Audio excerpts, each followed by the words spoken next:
What's going on, guys? Andrew Piluk Hockey here, back for another video now. I apologize for the lack of uploads lately. I've been focusing a lot on my Andrew Piluk channel where I post about music. That channel hit 10,000 subscribers. I'm very pleased with it, but I want to start uploading daily on the hockey channel once again, so don't worry, that is going to happen. I'm going to post as much as I can.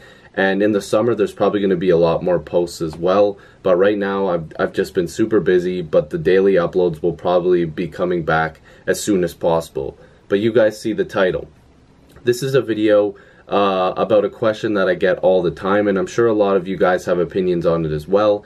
It's, are the Toronto Maple Leafs going to get out of the first round in the NHL playoffs? Because it's looking like the first round matchup is pretty much set. It's been talked about for weeks now, and it's looking like it's going to be the Toronto Maple Leafs versus the Boston Bruins. Now, I'm recording this on Saturday, March 23rd.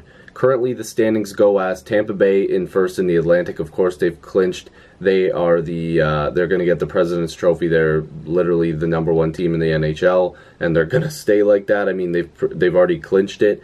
74 games played for the Bruins in second place. They have 45 wins, 20 losses, 9 OT losses, and they have 99 points. The Toronto Maple Leafs are in third, 74 games played, 44 wins, 25 losses, 5 overtime losses, and 93 points.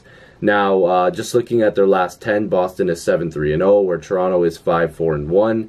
And the Boston Bruins are on a 3-game winning streak. The Leafs have only won 1 game, of course, as I'm recording this on the 23rd. So if we're going by momentum, the Bruins have momentum right now. I know the Toronto Maple Leafs have had some really bad games lately.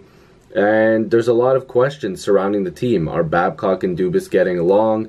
William Nylander has to get to another level, according to Mike Babcock and a lot of fans. I happen to think he's been really good. What's the lineup going to look like? Travis Dermott and Jake Gardiner, are they going to be available? It's looking like Dermott is right on schedule, so he might be back sometime next week.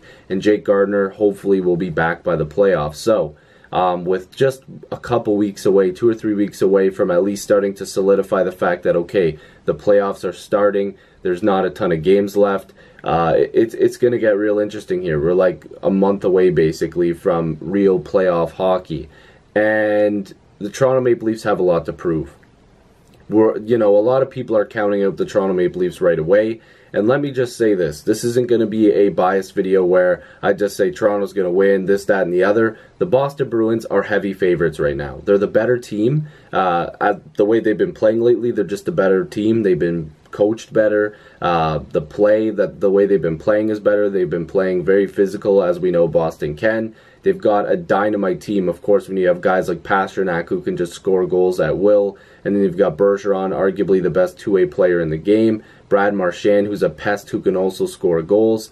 And, you've got Charlie McAvoy, Zdeno Chara. I know he's getting older, but he still proves to be a leader for that team. Tuukka Rask has been pretty good this year. They've got good depth in DeBrusk. Like, they have just a good team. Like, the Leafs have to be good. They have to be good to beat the Bruins. They really have to step it up. There's a lot of factors that are going to go into the series. They're going to have to control Boston's top line. If you're able to shut that line down, in my opinion, for at least a couple of the games, the Leafs can probably, well, not a couple of the games. If you can really shut that line down to the point where they're not going to be a factor every single game, then yeah, of course you're going to win games. But if they can just shut them down for at least 2 or 3 games, I guess, the Leafs are going to be in a good spot. Because they're going to score. They're very hard to be shut down. I mean, it's almost impossible the way that they score and put up points. But you've got to find ways to shut them down. Are the Bruins going to get a good Tuukka Rask? If the Bruins get good goaltending, then it becomes even harder. Because the Leafs have found ways to beat Tuukka Rask in the past. And that also goes for the flip side. Is Freddie Anderson going to be playoff ready? Is he going to be healthy and not as tired? Because I think the Leafs should be resting him more towards the playoffs. Personally, I'd play Sparks 6 more times and let Freddie control 2 games. Even if it has to be the last couple games of the season. Maybe do 3 games for Freddie. I don't think that they should be overplaying him at this point. And goaltending is going to be huge in this series. Whoever gets the better goaltender is going to win the series. There's a lot of scores on this Leaf team. Another factor is how the defensive pair is going to look. We know Boston's blue line is probably better than the Leafs. I mean, they've got a guy like Torrey Krug back there as well, who's a pretty serviceable defenseman who can put up points. And like I mentioned, McAvoy, Char, like they've got good guys back there.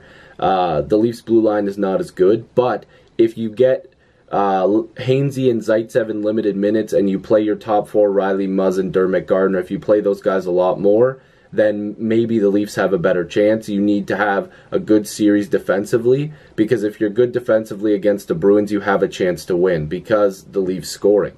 So those are some of the big factors for me. I'm very interested to see what's going to happen.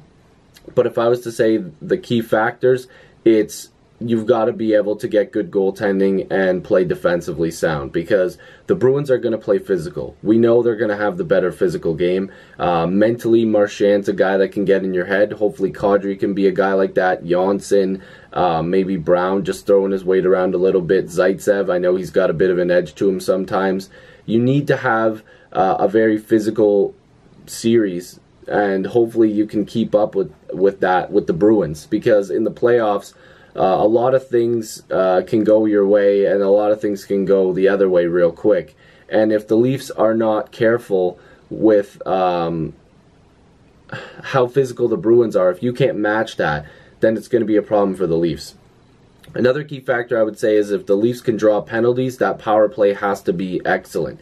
If you get a good power play, who knows? If you can draw some penalties and you can bury pucks, it can turn the series around. You got to be able to kill penalties and put pucks in net on the power play. You got to kill penalties on the PK. You got to score on the power play. That's just it. Those are just some of the key factors I was looking at. And for Boston's side, if they can just get in the head of the Leafs and play a physical game, which we know they can do, this series might be easier for the Bruins than you think. So as long as the Leafs can not, maybe they don't have to match them per se, but at least give pushback and capitalize on their power plays and get good goaltending. All of these things aren't going to come together every single game. If they do, then you're going to be laughing. But if you get some of these stuff combined for the game, for 4 games at least, you need to win 4 games. If you can do that, the Leafs can move on. But you know, the series against Washington was fun to watch. They had a good series, and a lot of people didn't really see the Leafs getting past the first round anyways. So it was fun. Whatever. You play Boston last year. It went 7 games, but that game 7 again, much like the one in what was it, like 2014, was not very good. They got destroyed. So hopefully they can have a better series, put on a better performance, and at least make the first round interesting. I happen to think this is going to go to 7 games again, but closer to the playoffs, there'll be another preview. I just wanted to get these thoughts out there because it's a question I get quite a lot. So hopefully you enjoyed this video. If you're new, make sure to subscribe. Love to have more hockey conversations with you. Join the squad. Let's get to 5,000 subscribers. Thank you guys so much. Make sure to click that notification bell. I'll see you guys in the next video or stream. Peace.